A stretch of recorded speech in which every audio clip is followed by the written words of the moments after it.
So yeah, there's a steady stream of people coming in, but I think this is an important, complex subject, so I think I better start right away. So please welcome to this webinar organized by the merger working group of the ICN, the International Competition Network on Competitive Assessment of Digital Mergers. So this is the second webinar in a series of 4 on digital mergers. The first one on market definition was held last month, and the remaining ones that will be on empirical analysis and on remedies. They are to be held early next year. And the purpose of all these webinars is to share best practices among ICN members on competitive assessments in digital mergers. In other words, we from the enforcer side can take the opportunity to learn from each other and to expand also our professional networks. But not only that, I think among you in the audience, we have a great deal of professionals from the private sector engaged in advising companies and other stakeholders. And I'm quite sure that what will be discussed today is highly relevant also for you in your daily work. So we have an hour and a half at our disposal, and we will listen to 4 distinguished speakers, all with extensive hands-on experience on digital mergers. You see the list right in front of you. That is also the order of appearance. All these speakers, they will introduce themselves later. But as you can see, we have the Brazilian, Mexican and British competitor watchdog here. And we also have a private sector lawyer active in Brussels, Belgium, and also Germany, covering the EU. Let me now take away the screen here, and I can see you and you can see me. But before letting the panel loose to share their wisdom with you, let me first briefly describe how we decided to tackle this enormously interesting, but also immensely complex, and sometimes, at least for me, very confusing subject in the 90 minutes that we have.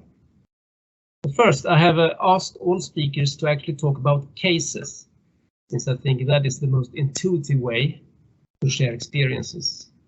And we will hear about 5, or is it perhaps 6, digital merger cases that have been decided. They are in different niches of the digital sphere. They are including both mergers that has been blocked and mergers that were cleared. And also, where these assessments, they will comprise both horizontal and vertical theories of harm. And of course, in most, if not all of these cases, we will hear about the nature of the network effects, market tipping and counterfactuals, since all these aspects were decisive in the outcome of these cases. I have also asked the speakers about what they learned from these cases. What are the key learnings? And also, what would you have done differently if the same case would land on your desk today, given your experiences? And is it possible to put these learnings into 3 concise points? Now I'm talking about points that actually would fit on a magnet that you put on your refrigerator door back home. Or perhaps it's not possible. I asked the question. Another question that I have is, given the challenges to correctly understand and forecast the future in the digital space. Of course, it's always difficult in mergers, but in digital we know that things are happening very fast, perhaps faster than the speed of enforcement itself. So does that mean that we are too strict, that we risk of being too strict when it comes to digital mergers? Or is the true risk rather the opposite, that we are too lax? Is there a real risk that we are killing benign innovations by blocking mergers? Or is it rather the opposite? And finally, think about me sitting in a lone desk late at night.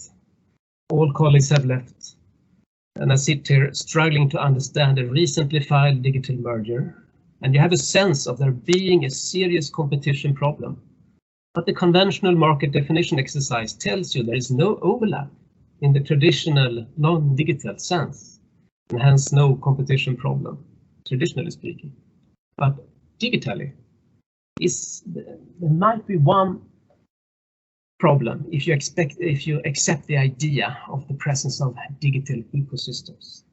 So is this a workable concept, do you think? Of course, the debate about this digital ecosystem is just begun, I think, and you cannot really have a webinar about competitive effects of digital mergers without touching also on this subject. So it's now time to pass the word over to the panel, beginning with Marcus, who will introduce himself and share some slides, I suspect. Just two more practical things. Questions, of course, encouraged and very welcome. In the chat during the presentations, I will ask some of them between the presentations. And then after every speaker has made their presentation, we will have a discussion, and you might choose if you want to talk live using the camera or simply ask the questions via the chat. And also, second point, as you all noticed, recording is on. This seminar and all the wisdom will be available also after 3:30 p.m. CET. So beware of that. Marcus. Greetings, everybody. Thank you, Carl. Let me just share my screen. Okay, I think you can all see. So let's start my presentation, okay? Once again, greetings, everybody. Thank you for inviting me to speak in today's webinar. It's an honor to be here again and to share once more CADE's experience with you. As Carl mentioned, I'm Marcus. I'm the coordinator of antitrust analysis here at the General Superintendence of CADE. And without further ado, since our time is very limited and we all have so much to say, I'm going to jump straight into my presentation. Okay? So first, I must start with an important consideration regarding competition in digital markets.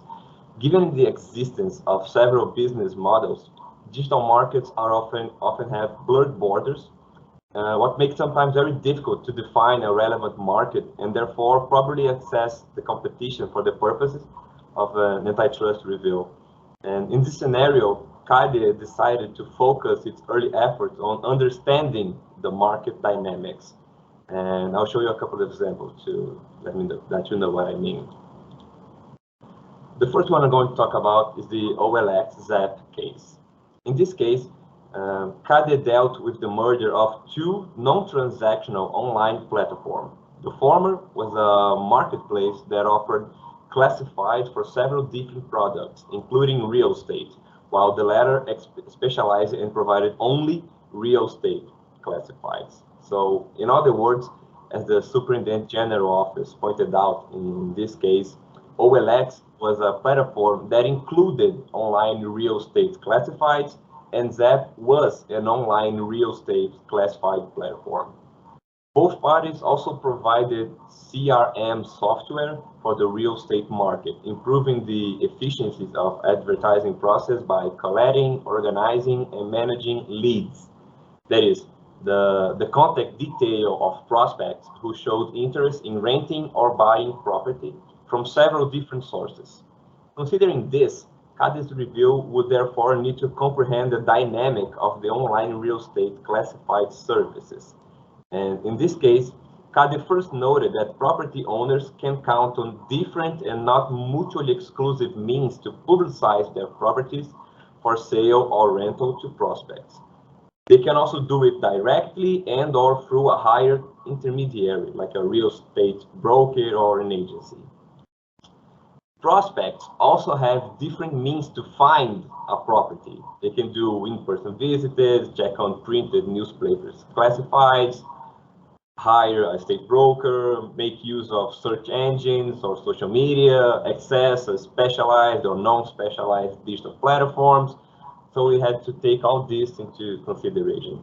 And real estate agencies and brokers themselves often make use of specialized digital platforms to advertise property of owners that contact them. Thus, although these players like real estate agencies, brokers, and digital platforms, they may compete, they can also cooperate to connect customers with property owners. And this slide kind of show you a nice picture of that relation. So the paths connecting prospects to property owners, It can be illustrated as a step-by-step manner. So the prospect can go to a social network and meet the property owner there. It can use the social network and find a link to a marketplace. In the marketplace, there's also a link to the real estate agency website, and then it can go to the owner. So as I mentioned, all different and non-mutually exclusive ways to find the property. But the most important is that the relationship between all these agents are better described as a network, as you can see. So we have a step-by-step, but also a network of relations. And why does this matter when we're talking about competitive assessment, one may ask? And well, in CADE's decision, it pointed out that determining the relevant market should be seen as a first approach to understanding the existing competitive dynamic of the market. So we may not be discussing today relevant market definitions, since, as Carl mentioned, was the theme of the last webinar. So I will not go into an in-depth discussion here, but nonetheless, I have to point out that without those considerations about competitive dynamic, one could end up excluding from the market players capable of effectively exercising competitive pressure, even though they make use of a different business model. And as we already know, digital markets are innovative, and competition usually involves companies with diverse business models. Moreover, aiming towards the ultimate goal here of connecting the different sides of the market, marketplaces often cooperate or at least make use of the services provided by companies that could be seen as their rivals. So due to the range of relationships combining instances of competition and cooperation, a strict traditional definition of relevant market was considered not appropriate in this case. So nonetheless, to make the analysis more comprehensible, CADE decided to establish a frame of reference for the antitrust review and named the market of online real estate classifieds as the relevant market, which would include digital real estate agencies, websites, applications, platforms that operates as a real estate shop windows, and social media with online real estate classifieds like Facebook, that we learned during the investigation, that created a marketplace after analyzing the users' behavior in the platform. So CADE also noted that the sale of leads to professional advertisers played a key role in the market dynamics. So it became a focal point of discussion when investigating whether the merging companies could unilaterally exercise market power over the many sides of the online classified market in a post-merger scenario. In other words, the authority found that leads played an important role in the market dynamic, making it of paramount importance to competition due to network effects existed in this market. Let me explain it a little bit. The relevance of an online real estate classified platform is given by the number of users on the two main sides of the platform, the advertisers and the potential customers. Nevertheless, for someone who advertises on such a platform, it is of paramount importance that the platform is able to generate leads, that is, sales opportunities. So the more a platform is able to generate leads, particularly qualified leads, that's when a prospect really showed an interest in a property, the more attractive the platform is for the advertisers. So when looking at lead generation, CADE observed that platforms face strong competition from social media, especially Facebook and Instagram, search engines, mainly Google, and advertisers, professional advertisers, on websites. And these different sources of leads do not compete only in the amount of leads generated, but also in the cost per lead that's paid by advertisers, and that limits the player's ability to raise prices without providing advertisers with a corresponding increase in leads. So during market tests, some companies showed concern with the possibility that after the transaction, the parties could charge them more for putting ads in their platforms. But CADE noticed that as the cost of switching platform in this market, at least in Brazil, is low, a price increase that does not result in more leads would consequently increase the cost per lead, what would make the platform less attractive. So in this regard, there's an important difference between multi-sided platform markets and traditional markets. That is, in traditional markets, a company that holds market power may profit by raising its prices while sales diminish. However, raising prices will not affect the quality of the product here for its consumers. So in multi-sided market, a price increase removes marginal consumers from the market and reduces the quality of the product for those who remain in the platform. And in such may be deemed as the platform ability to connect property owners and prospects. If some advertisers leave, the so-called marginal advertisers, the price charged to advertisers may increase and the platform become less valuable to prospects, since it will be less likely for them to find their desired property in this platform. And as a consequence, the platform also becomes less attractive to prospects, who will possibly use it less. Finally, it thwarts the advertisers who remain on the platform after the price rises. So therefore, the same network effect, that's the most important conclusion here, that boosts the platform growth can also work in the opposite direction. Since once the platform starts losing customers, this drop is usually fast and hard to be reversed. And what limits the platform freedom, especially when switching costs and multi-homing is used in this kind of market. So the possibility of switching platforms due to price increase, in this case I'm talking about, was seen in the fact finding and was later confirmed by professional advertisers. And moreover, CADE's general superintendents did not find the platform's ability to put ads was significantly limited, as the notified competitors showed that they could absorb a potential increase in demand coming due to the platform switch that I mentioned a couple of minutes ago. Furthermore, multi-homing has proved to be very common in online real estate classified markets. So unlike other digital markets with single homing prevails, such as in the market for operational systems for computers, for example, switching to other platforms and using multiple platforms at the same time is easy, and was actually done by many different agents in the online real estate classified market.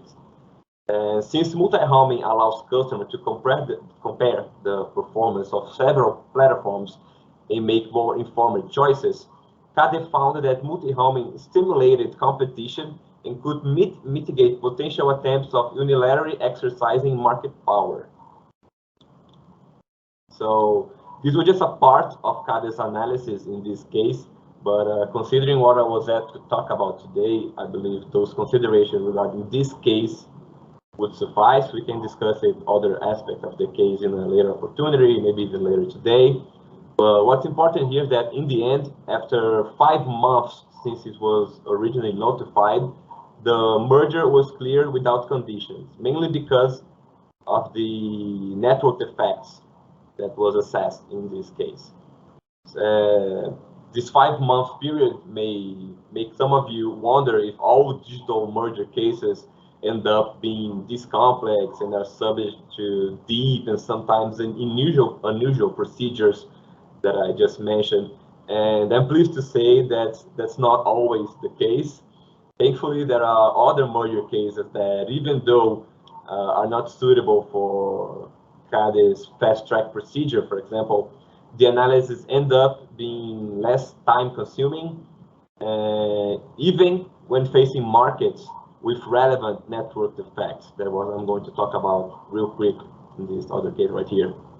So in this case, ADM, AMAGE, Cargill, and LDC, all producers of agricultural commodities, intended to acquire minority shareholder interests in a Brazilian startup responsible for developing and operating a digital agricultural commodities trading platform called Grão Direto. The basic idea of the platform was that it connected producers and buyers of corn and soybeans in a digital marketplace. Since it was a startup, Grão Direto's platform did not appear to be a relevant way for buying and selling agricultural commodities, not holding a significant market share, especially because to this day, usually the buying and selling procedures are mostly done by direct contact with the producer and the seller, usually by telephone. So a platform did not appear to be really relevant. But in other words, even though it was the only platform that operated in the market, Grão Direto was not considered dominant. But nonetheless, since the operation involved 4 known originators of agricultural commodities, CADE investigated the vertical relation and the possibility of market foreclosure. And one of the key factors CADE took into consideration in the analysis was the network effects in the digital marketplace for agricultural commodities. That is, there was no incentives for the buyers to try and limit the platform only to the commodities originated by the parties, since the more commodities available, the more the platform becomes attractive, and the more attractive it becomes, the better the chances of matching to occur in the platforms, what would enhance the volume of market transactions facilitated by it, and therefore its relevance to the market. So at the end of the day, after a couple of months, this merger was also cleared without conditions. That was all I had to say for now. Thank you very much. Carl, back to you. Yeah, thank you, Marcus. It appears that the network's effects was the key issue that actually determined the outcome of both these cases. Is that more or less correct, Marcus? Exactly. And I think we will see some similarities as we move on. So please, Brenda, I also think that you have some slides to share from the Mexican horizon and experience. So welcome, Brenda. Hi, hello everyone. Nice to meet you and thank you for having me. It's a great honor. I present myself. I'm Brenda and I work at COFECE at the Mergers and Acquisition Divisions. I'm a coordinator also. Let me share my screen. Okay. No, sorry.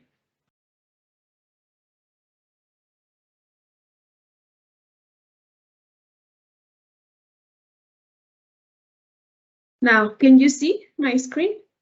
Yes, we can, Brenda. So it says competitive assessment and digital mergers, COFECE. That's the right one. Please go ahead. Perfect. Well, I will speak about 3 cases that were relevant to COFECE because of the way COFECE assessed these mergers. I will, for 3 cases, they have in common how we evaluated indirect network effects. And I will then focus on the Uber corner shop case, because in this case, we also evaluated the counterfactual, given that one of the concerns was the potential loss of competition. So in 2018, Walmart decided to acquire Corner Shop. And Walmart is a retail company that operates supermarkets and online stores, and Corner Shop is a digital platform that offers logistical services for the exhibition, purchase, and delivery of groceries to offer by supermarkets within the platform. In this case, we found that there were vertical effects since Walmart and Corner Shop participate in different stages of the value chain. At the end, after a depth analysis, COFECE blocked the merger because the resulting firm would have the capacity and incentives to substantially lessen competition through, for example, the denial from Corner Shop to offer products from other Walmart competitors, or For example, by using information that is gathered through the platform from other competitors in Walmart's advantage, for example, by giving discounts, or maybe Walmart could target other its competitors purchasers, because in the platform there was a great deal of detailed information about consumer behavior. So in that grounds, COFECE decided to block this merger. Given this denial, in 2019, Uber decided to acquire Corner Shop. Uber, as you know, is a ride-hailing service platform, and it also has a food delivery platform. In this case, as as Carl was introducing, there were no overlaps between the parties. However, COFECE found that the transaction had conglomerate effects and could cause the loss of potential competition between Uber and Corner Shop in the groceries vertical. COFECE in this case first studied if the resulting entity will have the capacity and the incentives to foreclose or limit competition by creating an ecosystem and single sign-on platform in which Uber, as the main player in the ride-hailing business and Eat business, could leverage its position to the Corner Shop platform by using and exploiting indirect network effects and by using its large user base. Also, we evaluated that, as I said, the potential loss of competition from Uber because of not entering the groceries business by its own. After a long analysis, COFECE decided to clear the merger because it considered that in the groceries vertical, there were several competitors that maybe have distinct business models but could exert competitive pressure. Also, they observed that the market was still evolving and adapting to the best business model. And finally, they didn't see that there was a foreclosure strategy, a profitable foreclosure strategy, because even though we had evidence of indirect network effects, of positive indirect network effects, as the market was still adapting and the players were still experimenting with the most innovative and preferable business model, these network effects seem just like starting or just like getting developed, and that's why they decided to clear the merger. And finally, in 2020, Despegar decided to acquire Best Day. Both are online travel agencies that have platforms where hotels, airlines exhibit their offers, and travelers search, choose, and purchase these products. In this case, it was more like a traditional analysis in that sense that there were horizontal overlaps between the parties. And at the end, because we evaluated in each side of the market with what players exert competitive pressure, even though they were not platforms, the merger didn't raise competition concerns, so COFECE decided to clear this merger. What these mergers have in common is how we approach network effects. In this case, we approach network effects by studying the business model. What I mean is that for each player that we thought that could exert some competition pressure, we analyze its business model and study if they act as intermediaries to facilitate transactions, and we identify if they serve different distinct groups. We also study its strategies to attract and engage each side of the market, their marketing efforts for each size, and also study their price structure and which side they decided to charge more, or what kind of prices and fees, or maybe subsidies they gave to each side. All these elements gave us an insight to understand that in each side we were facing transactional or matching platforms that were facilitating transactions or matching the best the consumers to the providers. And also we saw that they enforce and generate interdependent demands between each group of users, so that more users in one side translated into more users on the other side. And also from internal documents, we saw that platforms reported and platforms maintain efforts to increase user base in each side of the market and exploit indirect network effects, generate better data to offer better products and create more value for each side of platforms. So in these cases, though we didn't do a quantitative analysis of the positive indirect network effects, from internal documents we saw that these companies were acknowledge these kind of effects, and they were studying them and enhancing them. And well, so to illustrate, for example, I will briefly tell you about how we study Corner Shop. We saw that it was an ad where supermarkets deliver. There were 3 different groups: supermarkets, shoppers, and final customers. Corner Shop offered a spot for supermarkets to have their virtual store displaying their products. For final consumers, an access point to choose from a supermarket their groceries, and then they select this basket, and Corner Shop facilitated the payment mechanisms for them to purchase this product and then to achieve the delivery of the groceries to the consumer home. Corner Shop matched a shopper which did the groceries, went to the supermarket and then delivered them to the home. And they also had a rating mechanism so that they could generate trust and confidence between each side of the market. So these elements gave us insights that there were positive indirect network effects.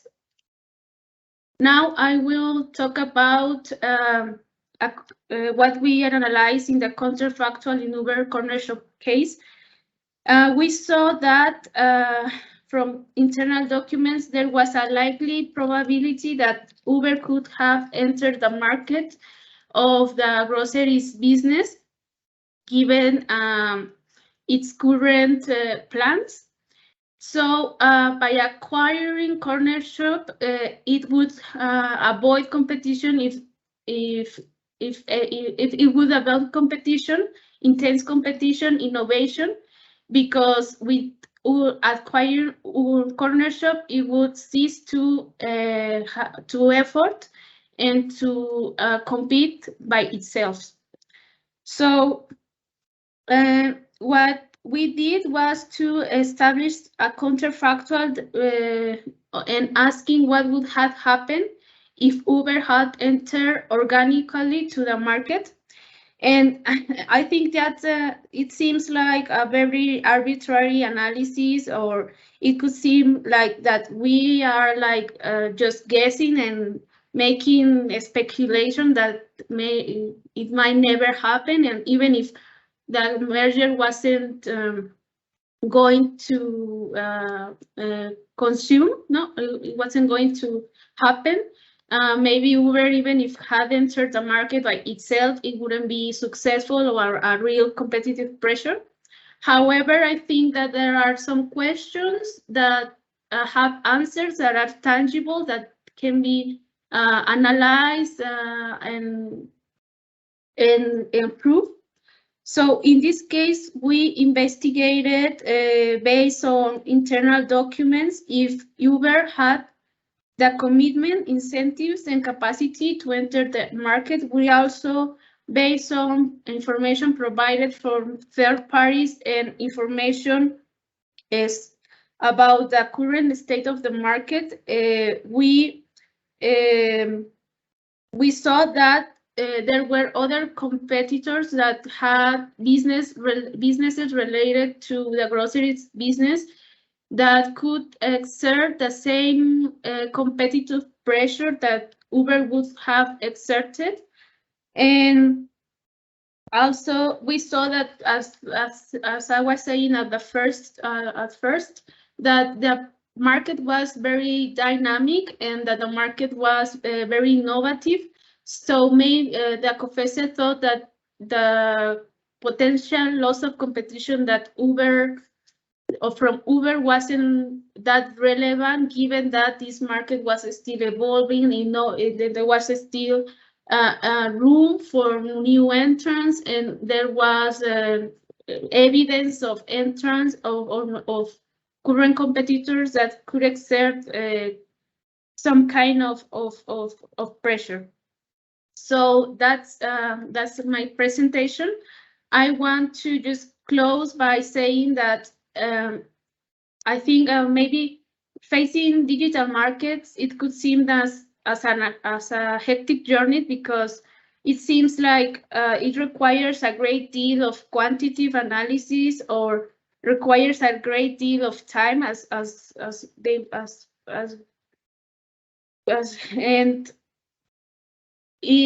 really sometimes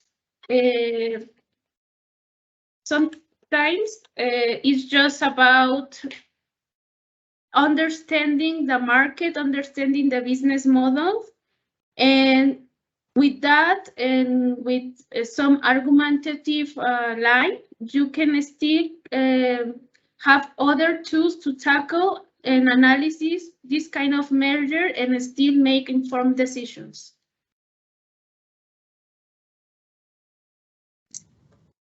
Thank you very much, Brenda. We have a question in the chat here, because you mentioned conglomerate effects in the beginning. I think it was in the first merger, and I mentioned ecosystems. It's a terminological question, perhaps, but when you said, could you expand a little bit on what you actually meant by these conglomerate effects in your case? Yes, of course. For example, this was in the case of Uber Corner Shop. What we meant is that because there was no overlap, we saw that Uber was a platform in the ride-hailing business and the food delivery business. In Corner Shop was a platform in the online groceries delivery business. So they had related products, or that could bundle, or could create an ecosystem where users like us, for example, as you can observe now in Uber, you can in one app access to the ride-hailing business, the eat business, or the online groceries business. So what we meant is that this creation of an ecosystem is a conglomerate effect, in the sense that Uber is expanding its portfolio. Exactly, and it has a strong brand also. So I think we'll return to the ecosystem question also towards the end. So let's continue, and I call on you, Richard, to tell us about your story from. And now we are crossing the ocean. Actually, we are crossing the Atlantic, and we are landing on the British Isles. So please, Richard. Hi, good afternoon, everyone, or good morning, depending on where you're joining from. I'm going to see if I can get some slides up.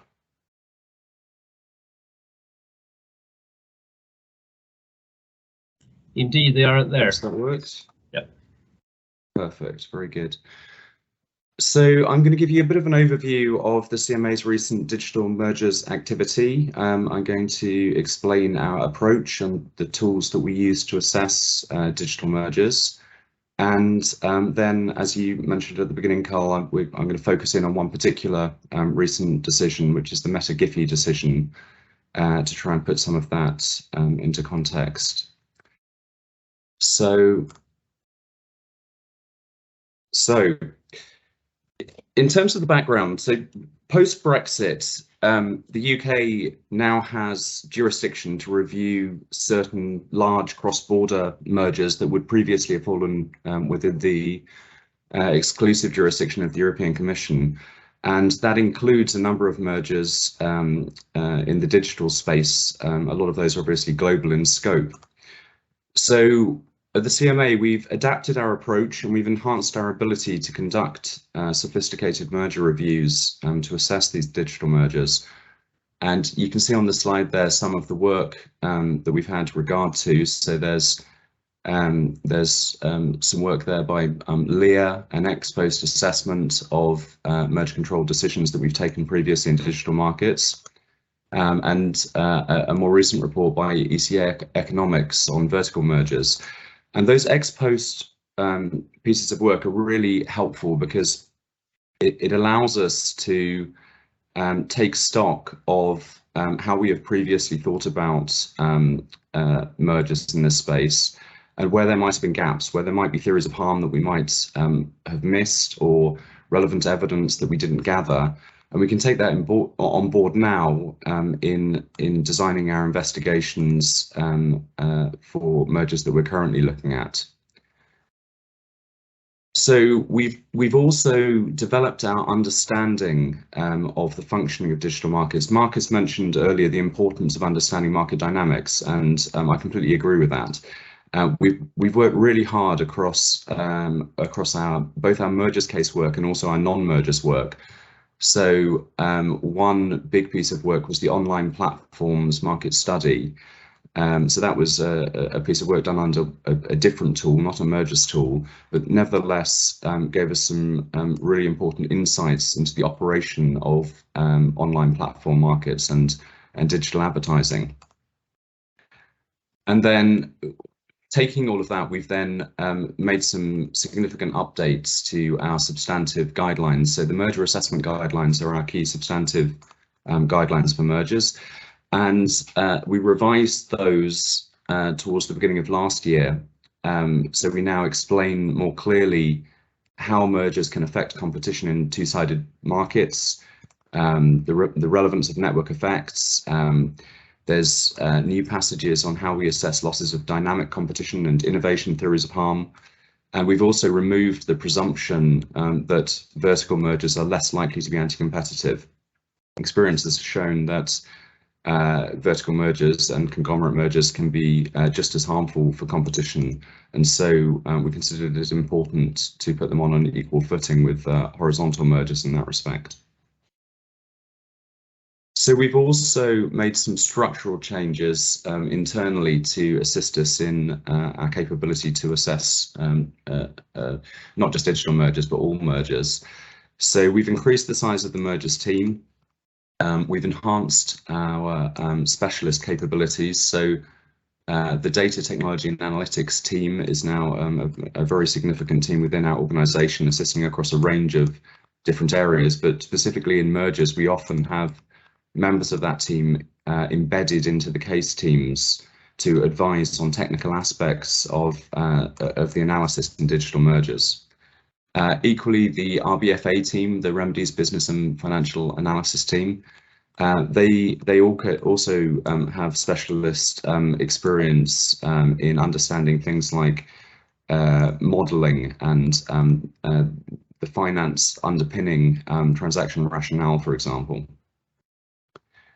We've also got a new document review platform, so we've shifted across to Nuix Discover, and also have augmented that with some internal tools that help us conduct document reviews. So one of the features of digital mergers is the fact that well, all merger control is forward-looking, but in digital markets, it's often really important to be taking into account what is likely to happen in the future, not just what has happened in the past. So some of the traditional tools of analysis, static analysis, like market shares or diversion ratios, are often less informative about the impact of the merger. And internal documents are a key evidentiary source to understand the impact of the merger. But in order to properly scrutinize those documents, you need to have the tools to do so. So our new platform can comfortably deal with very high volumes of documents running into the millions, and enable our teams to conduct searches across those to explore the theories of harm that we are investigating. And that can be not just the formal documents that companies produce, but also the informal documents, so the emails, the chats, so you can really understand what is happening at the business level. So we're now very well equipped to handle large, complex mergers. One other key areas in which we always focus, particularly when we are looking at mergers in parallel with fellow regulators around the world, is we're very keen on cooperation. We would typically like to have calls on a regular basis, be that anything up to weekly, bi-weekly, monthly, to keep in touch and to both on the process but also on the substantive developments in the case. And as a matter of course, we will ask for waivers from the merging parties to enable that effective cooperation. So we've been putting that into practice, looking at a number of different mergers in the digital space over the last few years. I've put up on a slide just some logos to demonstrate the breadth of activity. I'm not proposing to discuss these in any depth. We don't have time for that, but I think this really shows the breadth of activity across everything from big tech to fintech to some specialist products and services within the digital space. But I think one really important point that I've made a few times recently at conferences is that increased scrutiny within this space, within the digital sector, does not imply a CMA policy of seeking to block mergers. And we certainly do not have any preconceived ideas about whether a particular merger is anti-competitive. And indeed, we've got robust processes in place to guard against any sort of bias in that respect. So just a quick statistic on this. This isn't digital only, but last year, our Mergers Intelligence Committee, bearing in mind that we operate a voluntary system in the UK, so not all mergers that we investigate are notified to us. So we have a team within the CMA, the Mergers Intelligence Committee, that scans the market for transactional activity and decides whether to call mergers in for review. They looked at over 800 transactions last year. We only reviewed formally 55 of those cases at phase 1, and we only reviewed 8 cases formally at phase 2. Of those, we only blocked 3 of them. So intervention rates are statistically very low. I think that's important to bear in mind, and that applies, as I say, equally to the digital space. So going on then to focus on MWG, which is a recent example of where we have put into practice some of those new investigation techniques. So MWG is one of the few recent prohibition decisions by the CMA, and it's also the first prohibition globally of a big tech acquisition. So the CMA found that the merger would result in a substantial lessening of competition in both social media, and that was a vertical effects theory of harm, so that was input foreclosure of rival platforms, and also in display advertising, and there the theory of harm was the loss of dynamic competition. So I mentioned that we updated our merger assessment guidelines to clarify how we would assess losses of dynamic competition. And in essence, some markets, including fast-moving digital markets, involve existing and potential competitors interacting in an ongoing dynamic competitive process. And firms that are making those efforts to innovate may ultimately be successful. And if they are, that will drive future competition. But even if they are not successful, or even before they are successful, their efforts can contribute to the competitive process and prompt a reaction from the incumbent firm. I mean, it should be fairly intuitive that an incumbent isn't going to wait until it has lost a significant chunk of its market share before reacting. So as a result, a merger can result in a substantial lessening of competition well before a nascent competitor has achieved significant success within a market. And that is what we describe as a loss of dynamic competition. So Giphy was such a competitor.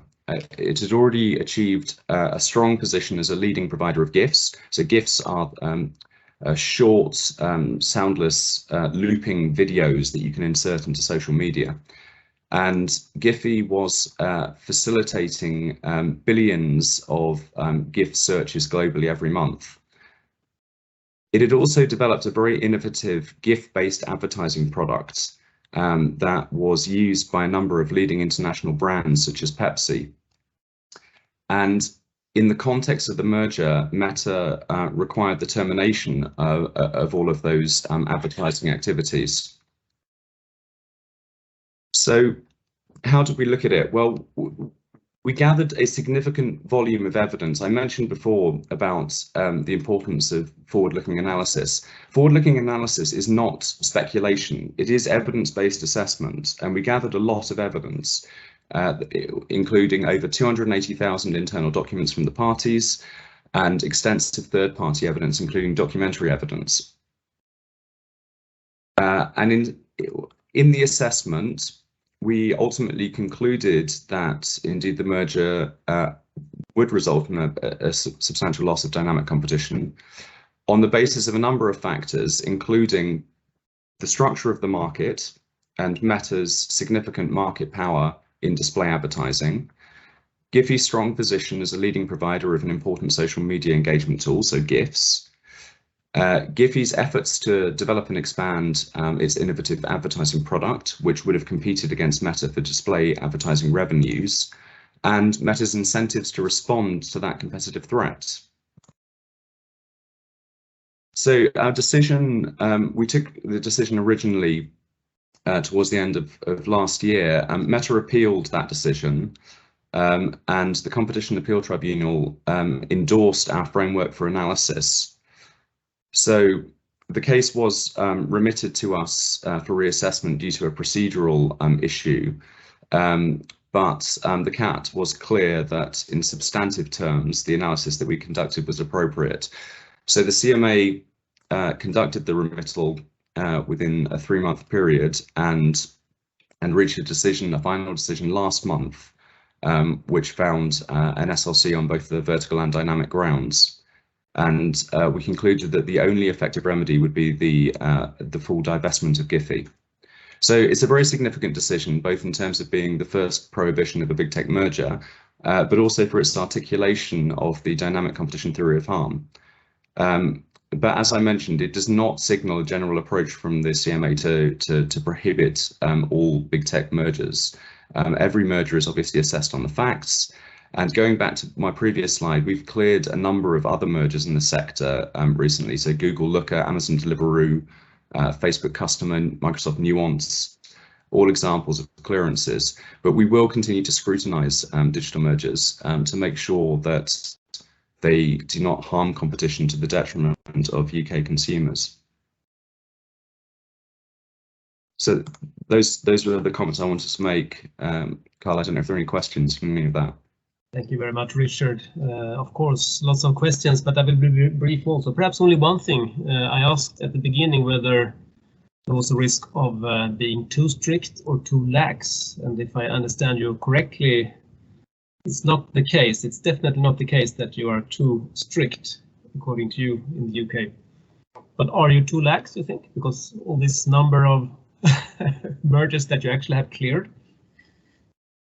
Neither. I think our approach is right now, in the sense that we are now ensuring that we are scrutinizing mergers within the space, but we are, approaching each merger on its facts to determine whether or not there is actually a loss of competition. So I think that's exactly the approach that we ought to be taking. Exactly. Not under enforced by failure not to scrutinize it enough. That's the important thing. Exactly. Wonderful. So let's go on now, and let's return to these questions, exciting questions, a bit later. So Andrea, you are the last speaker on the panel, but lovely. It's very exciting. Please go ahead. Can you see my presentation, Carl? Yes, I can. Oh, wonderful. All right. Well, good morning, good afternoon, everyone. My name is Andrea Pomana. I'm partner with Mayor Brown in Brussels and in Frankfurt, and I'm delighted to be again here at the ICN merger workshop. Been an NGA with the Commission for a few years now. This is a great pleasure and an honor at the same time. So much has already been discussed, and I thought I would quickly run through the specific characteristics in digital mergers that also Marcus has briefly touched upon in saying that new technologies of information, they're incompatible with the traditional ways of competition. And why is that? That is mainly because the digital business models, they profit from economies of scale, where once a platform, for example, has been set up, many other customers can be served at a very low cost. Secondly, we're also dealing with multi-sided markets that facilitate direct and indirect network effects, which in some circumstances can be making it quite unattractive for customers to switch to other platforms, and so-called lock-in effects arise. And the consequence of that is that certain platforms emerge to being very significant, well, even if you want to call it infrastructures for users. And with that goes also the tipping of markets and the tendency of monopolization. So these are the two elements I wanted to briefly discuss, and coming to the third element, because that is the element of ecosystems. Because what the economies of scale and direct and indirect network effects facilitate, that is economies of scope, which again leads to synergies and to ecosystems emerging by having new services that are being offered by the incumbents. And while these new services are being offered, they become at the same time very popular. And the more popular such services get, the more the platform is being able to tap into more data, which again can lead to other services, becoming really important in a ecosystem, really in an ensemble of services, as Kramer used to put it, and such ecosystems can be reinforced. Looking at the practice of the German Bundeskartellamt, ever since it first started to investigate Facebook's practices in 2016, we can see that it's been going from the first column in my presentation and the second column more and more throughout the years into the third column. And now the general analysis of the German Bundeskartellamt is to take a very close look at the ecosystems that a certain platform is having and what effects it has on the market. I thought, not because we really want to discuss Facebook and Meta into more detail in this panel, but it's a very nice picture that the Bundeskartellamt recently published in connection with one of its investigations, where you can see, quite visually how this ecosystem works. You have in the middle a number of services like the Facebook platform, the social services platform, then you have Instagram, Messenger, MetaQuest, which is also called as Oculus, and you have the very popular messaging service WhatsApp. And all of these services, they generate data from the users active on these platforms. Then again, this data enable the business customers to target, to place targeted ads, hence, resulting in revenues for Facebook. And I think by way of example, I think last year Facebook generated 40 billion euros in revenues just with advertisement customers, which is quite massive. So why is it that I'd like to show this picture is because the Bundeskartellamt in its investigations throughout the years realized that Meta has a very large user base and that it's a key player in social media. And again, has one of the leading, positions in social media advertising. And this analysis is important in the merger that it looked into more detail in the customer Facebook merger, which I'm going to talk about in a moment. Before I do that, I would like to point to a very new established instrument by the Bundeskartellamt.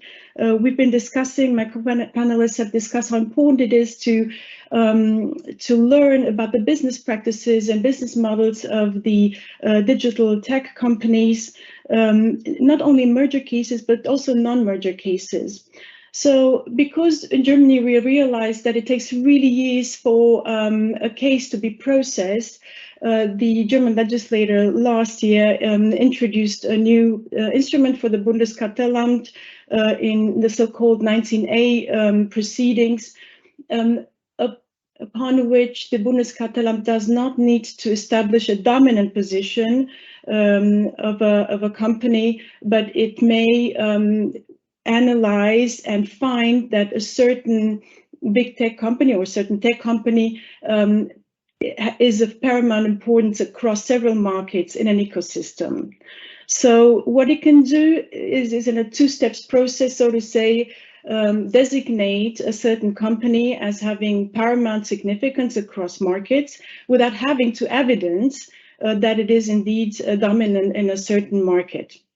And there's several parameters for the Bundeskartellamt to make its assessment and base its assessment. It's included in the slide, but in the interest of time, I would like to go into step 2 and to say that on the basis of the findings on step 1, the Bundeskartellamt can take certain measures against the company and issue certain prohibitions, right? So only in the second step, it may issue certain prohibitions, and it has initiated step 1 proceedings against the big tech companies, whether they're Google or Amazon or Facebook. The Apple proceeding is still pending. And it has learned a lot from these proceedings, also in assessing the merger of Facebook customer that I'm going to talk about in a moment. So it developed on the basis of these investigations, comprehensive expertise on the most important players, and it really understands the market and what to focus on. Carl has mentioned very briefly the theories of harm and digital mergers, and that we can differentiate between horizontal and vertical theories of harm. And in the interest of time, I'd like to focus mainly on the vertical theories of harm, because as we discussed in the panel today, many of the issues arise in vertical mergers, in conglomerate mergers, where from a traditional point of view, we would say, there is no horizontal overlap. There may be some vertical, overlaps out there, but less of a concern in a traditional merger. And here the competition authorities, both at the European level, the European Commission and the Bundeskartellamt, have looked into the traditional ways of analyzing vertical mergers, including input foreclosure, that is impairing access to key input for competitors, and to which extent certain platforms impair interoperability, and also, to which extent combination of certain data, user data, customer data, reach economies of scale, and also tying and bundling practices, to which extent they can be of importance here. So these 4 points on the slide has been in the focus of the European Commission when it assessed the Facebook customer transaction. What the Bundeskartellamt did in a second step, go beyond this assessment and look into the effects of the ecosystem of the platform, and to see to which extent can it leverage the position in the original market, that is the platform, the social media platform market, onto adjacent markets. Right. The Facebook customer merger is a very interesting one. I'm sorry, very interesting one, both on a European and German level. And apart from all the procedural issues that this deal has caught with it, not only the referral system under Article 22 of the EUMR, but also the responsibility of the of the two authorities to analyze the effects of the transaction on the market.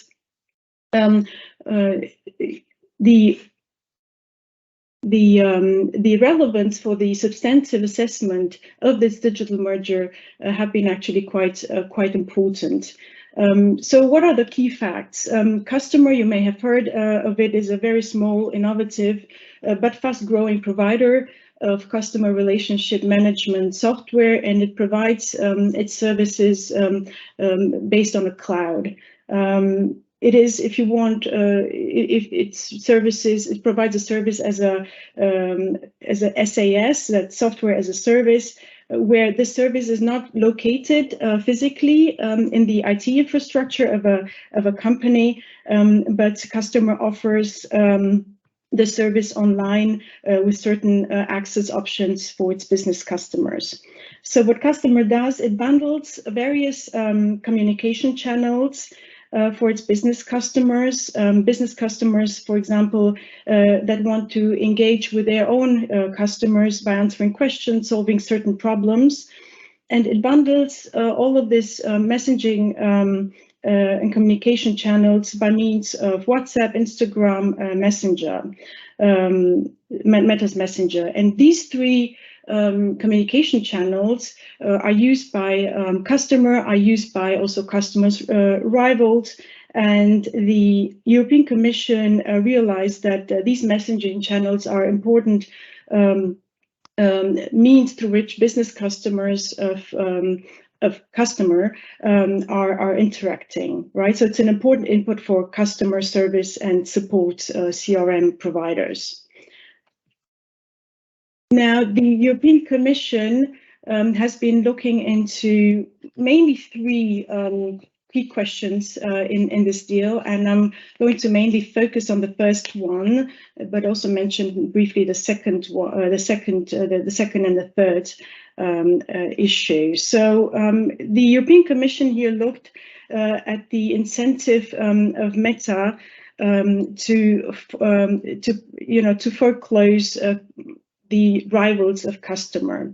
It has seen that Meta or Facebook has the ability and economic incentive to foreclose customers' rivals and new entrants by denying or degrading certain access to application programming interfaces for the messaging channels of Meta. So the concern was that the rivals of customers would not have access to these APIs anymore, which could again reduce competition for customer in the CRM market. And connected with that was also the concern that business customers could switch to customer, and basically Meta this way would profit even more from its entire ecosystem. So that was the first concern that the European Commission looked into. In the end, this concern was addressed by a set of commitments that Facebook had to grant. The second concern that the European Commission had in this transaction was to which extent are there barriers of entry or even expansion from data accumulation. And then the Commission looked into this data accumulation issue, but in the end it realized that the amount of data that customer could accumulate was too insignificant, also not only because it is a small player in the CRM market, but also because the contracts that customer has with its business customers would not provide for the data to be transmitted to Meta. So this second concern was pretty much easily dealt with. And also the third concern, it turned out not to be a massive concern, but the European Commission looked into that anyways, that was leveraging the market power in the CRM market. And here the concern was that Facebook or Meta could bundle its online services with customer CRM services and thus foreclose the rivals of customers in the CRM market. When the Commission looked and realized that, well, such leveraging would actually not correspond to Meta's business strategy, because the strategy of the company is to promote the use of messaging channels to the utmost extent. Customer is also a small player in the CRM market, and in particular, it would be unlikely for the customers of customers' rivals to switch to customer, given its small size and limited product offering. So the second and third concern were easily dealt with. The first concern remained, that is the concern of input foreclosure, and that got addressed by Meta offering concessions. In that it was obliged itself to provide and guarantee non-discriminatory access without charge to the public available APIs of Meta, and also any features or functionalities of these messaging channels had to be offered in the same way as it did to customer, and in the same way as to the rivals of customer as well. So no differentiation there. So that was, in short, the European Commission case in Facebook customer. Now, funny enough, the Bundeskartellamt, and we can discuss this maybe a little bit later, but they also looked into this question, also because they did not believe at that time, at least, that the Article 22 referral system was a good way to go. And it thought that the transaction should have been notified with the Bundeskartellamt to begin with in any event. So here the Bundeskartellamt, similar to the European Commission, realized that there are very limited horizontal overlaps and very minor effects, if any, looking at the CRM market.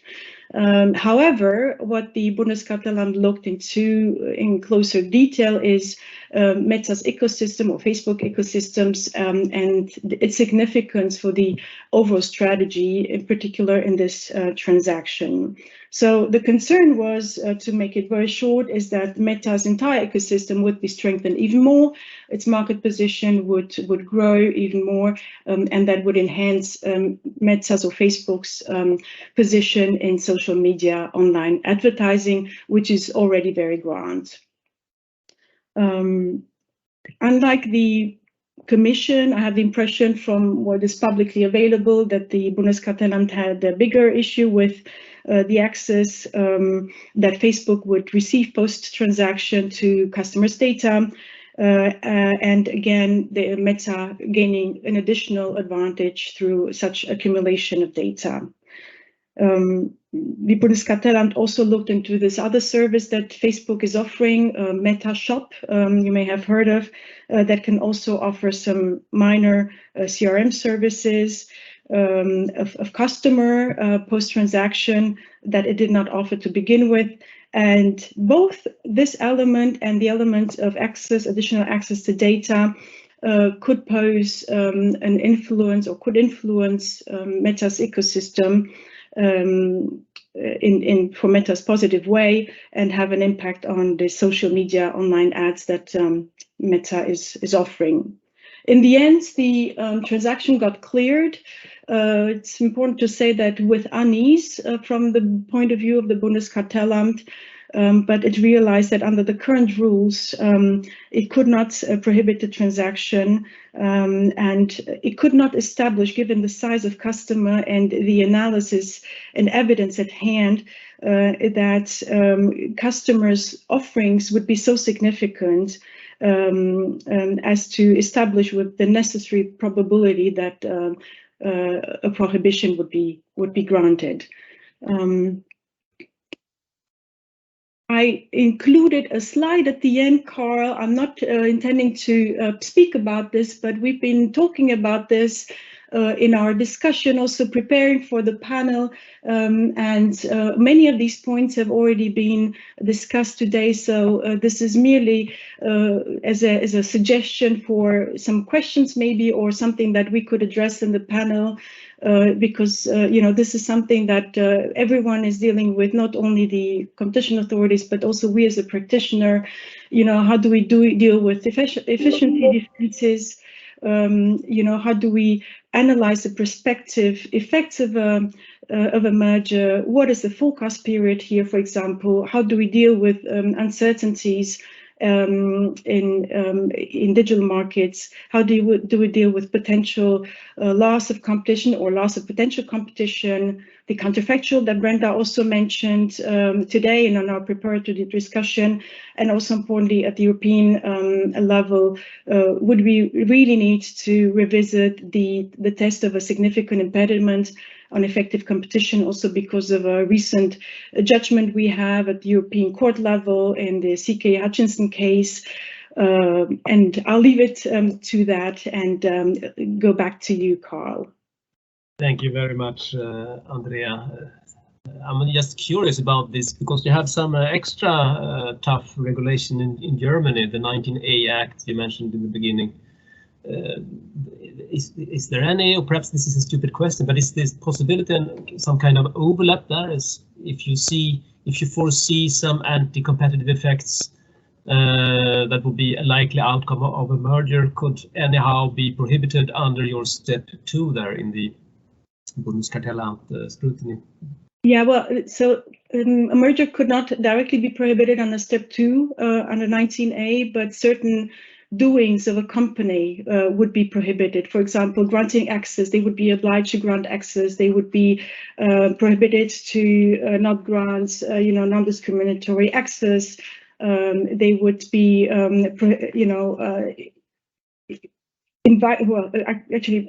obliged to provide interoperability. But in terms of mergers, this is a little bit of a different animal because it could not address. It's more like a system. The 19A system is more related to the dominance, to, you know, and abuse, you know, abuse analysis without having to establish that it's such an abuse. You know, establishing that abuse of a dominant position has been very hard, very time consuming. It goes through courts. It involves the courts for several years, as we've also seen in the Facebook investigation, now pending before the European Court of Justice. The German legislator just, you know, wanted to have a quicker system where the Bundeskartellamt really within a very short period of time can impose certain prohibitions. Again, this can be used. All this knowledge can be used in the merger context, because whatever the Bundeskartellamt has learned in these 19A cases, they could apply one-to-one in a merger case. So the learning curve of knowing the business model and, you know, how the ecosystem, in this case of Facebook, works, they already knew that from the investigation. So in some cases, you could think of a second chance to fix a problem that you missed in the merger assessment. Is that correct? Yeah, I would like to turn to the overall panel now. Of course, these subjects are very intriguing, but time is running. But I think I will ask 1 or 2 questions and let the panel think about it a little bit. All of you have touched upon the concept of dynamic competition one way or another, even though not all of you have actually mentioned that term. And also listening to you, Richard, you mentioned these 280,000 documents. And also the reliance on internal documentation. And of course, as an economist, I'm a little bit concerned here if market shares and diversion ratios are not really fit to correctly assess the competitive effects of a merger when we look into the dynamic competition aspects. So it would be interesting to see, given the experience that you have with your cases, Marcus, Brenda, Richard, and perhaps Andrea also, is it correctly understood that the traditional economic analysis of mergers that we usually do in terms of market shares, diversion ratios, UPP, and perhaps merger simulation, that is not really the tool that you can use to properly assess dynamic competition concerns? Let's start with you, Marcus. Well, thank you, Carl, for the question. I really don't know if I should thank you or be worried because it's a very difficult question to address. But I think the most appropriate answer would be what lawyers usually love to do and say it depends on the case that you are addressing at the moment. Because we usually say digital markets as it would be just one big thing, but when looking at individual cases, we can have it clear that there are specificities of each market that we are investigating. So to some of them, the more traditional tools may be sufficient and adequate to evaluate the case without the necessity of going, what I say, going to the basics of basics. That would be even before the existence of those tools and look at the end goal when addressing competition concern and aiming towards only the evaluation of theories of harm. So I think the best answer I could give is really, it depends. We have to look at a case and address it. Fair enough. What's your take on this, Brenda? I think I agree with Marcus. You were also asking at the beginning what would have we done differently, and I think one thing might be to try to implement these traditional tools to analyze that market definition, because in this in these cases of digital mergers, it becomes quite a challenge to make an assessment of market definition. So maybe adapting the new tool, these traditional tools to the digital mergers from multi-market approach, and without forgetting about the indirect network effects between all the sides of the markets, could be relevant and could help competition authorities to make a more evidence-based decision. But I think that, as Marcus said, it depends on the case, and maybe sometimes, as with traditional mergers, going so far as to implement these quantitative tools is just maybe kind of waste of time if the merger, with the evidence that you collect, the merger clearly has no impact or adverse impact on competition.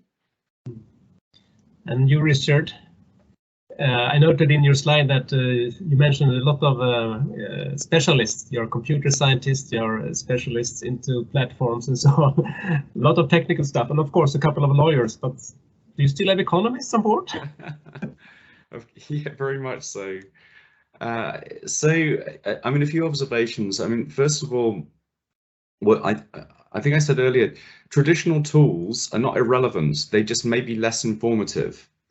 So, for example, existing market shares may indeed be relevant to the assessment. So if you have the acquirer who already enjoys market power within a particular market, that is going to be a relevant factor when considering the impact of the merger on competition within that market. And typically, in any context, you might worry about even a small increment to a significant market position pre-merger. So I think the traditional tools can still be relevant to the assessment. But the point I was making is that because you are in a dynamic competition context, it is very much forward-looking. You're looking at how the market is likely to develop in the future, and how it has developed in the past is not necessarily informative of how it will develop in the future. Often the target may not even have entered the market yet. So you're not going to be able to look at diversion ratios or historical patterns of switching, because there isn't any, because they're not active yet. But that doesn't mean that they are not already exerting competitive pressure. Linked to that, I think there's there's a risk of becoming overly focused on trying to clearly define the edges of markets. Markets, particularly in this context, are often quite blurred at the edges, and they are moving, they're fluid. I mean, to give kind of a fairly banal example of this perhaps, but if you were to think about Blockbuster's position back in the day when you still went into a video store to rent a video, if you were to think about hypothetical acquisition where Blockbuster was looking to acquire a nascent Netflix, and you became obsessed with a market being the rental of videos out of a bricks and mortar store, you would completely miss the way that market was going to develop and the way which competitive pressure on that model would completely overturn the existing market and the market structures. And I think that to my mind is the key, is to think about how those markets are developing, and to establish, based on evidence, not on speculation, but based on the evidence of what you can observe today, to make judgments about the impact of the merger on those markets. Clever thought. Andrea, what is your reflection on hearing all this? I fully agree with Richard, and also relating to what Marcus said before when he mentioned the real estate case. We also had a few years ago a very interesting 3-2 case, also in the real estate apps market. And if you were to look only at the market shares, you would act on a traditional model. You would actually prohibit that transaction. But looking at network effects and multi-homing and the forecasted behavior of the users, past behavior, but also forecasted behavior of the user, was clear that users will not use more than 2 apps in the real estate market, and the third app would become irrelevant very soon. So this is my comment on that. At the same time, also very much side with what Attorney General Cockott said in her latest opinion on the CK Hutchinson case, saying that it is really not possible to provide objective proof of a forecast, or for it to be free of uncertainties and doubts. And it's a quotation from her. So I think while we can try to forecast a certain behavior, we cannot really provide objective proof of that. So I think at the end of the day, the authorities do and need to have their own discretionary power in assessing on the basis of the evidence how the transaction is to be assessed. Yeah. Does anyone want to comment there on what Andrea just said? Marcus, Richard, Brenda?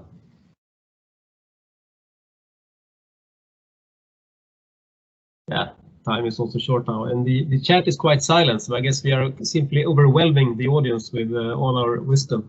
But let me pressurize you a little bit, because I'm a little bit disappointed. Of course, it was a difficult mission I gave to you to fill my now empty refrigerator door magnet of 3 pieces of advice, which I can look at every day when I begin my day and I have my breakfast. So think about these 3 points, and I will ask you in turn. It should be a short imperative what I should think about, so that I'm well prepared when a complex digital merger lands on my desk. So just think a little bit, and then I will randomly pick one of you. Okay, I begin with you, Marcus. What's point number 1, please? Thank you, Carl. Well, the first thing I'd like to say is don't get stuck with the classical tools such as snip tests, because they may backfire. Okay. Don't get stuck. Okay. Forget the old school, think ahead, and the snip test might not really work. I wouldn't say forget the old school thinking, because I propose we look back even further, right? Because the tools were made for a reason. We have to look before that and aim at the end goal, that is competitive assessment, not the means to get there. So not Don't get stuck. older. Don't get stuck is the first piece of advice. Okay, now I randomly choose Andrea. What's point number 2 on my magnet? Revisit your forecast period. Revisit your forecast period. Please elaborate. How do you mean? So in some transactions, some sectors, your chemical sector, you have, say, 10 years, nothing is evolving, developing. The Commission has a forecast period of 2 to 4 years. In other countries, 3 to 5 years. And a digital merger, the question is, how long in the future are you attempting to go? So revise your forecast period. That's the second one. Okay, now I give you a chance here, Brenda and Richard. There are only 3 points, and there's one more point. So who wants to go? You, Brenda? Yes, Yeah. I go with a point that for these mergers, you have to understand all the business models that are involved, all the business models that serve one side of the other market, and also that internal documents are very helpful in understanding the reasons for the merger, and from that reasons you can also understand business models and maybe the probable effects of a merger. Wonderful. So we have, don't get stuck in the old school, but don't forget it. Number 1, number 2, revise your forecast period, and number 3, make sure that you really understand the business model. I'm sorry, I'm going to censor you, Richard. Hope you can live with it, because time is out. And thank you everyone for tuning in.